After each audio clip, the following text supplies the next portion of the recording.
But the word of God, Ekigambo kya Katonda kisumulula. the word of God will deliver people.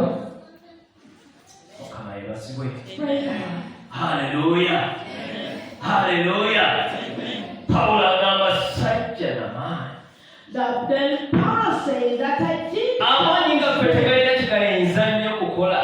our strength cannot do anything furthermore. Amagezi gaffe tegalina nnyo kigayinza kukola. Our wisdom cannot do anything more. Awatali kubeerawo kw'Omwoyo Omutukuvu.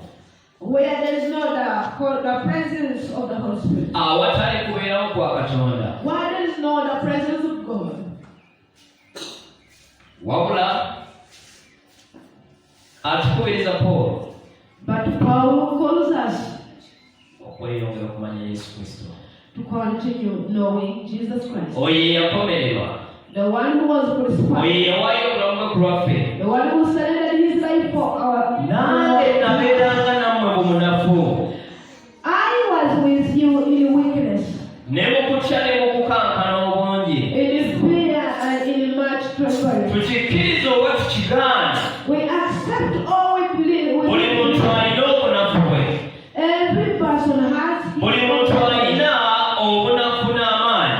Every person has the side of God. Totunuulira bunafu bwa muntu. So don't you consider the weakness of the person, Tunuulira Katonda w'omuwadde amaanyi. but you just focus on the God who gives you Tutambule ng'abawanguzi. that we may walk as winners. Kubanga obunafu bugenda kubeerawo. Because weakness will Obunafu not tebujja kuvaawo. weakness will not go Oli away. ayinza okuba nga munafu takwata budde.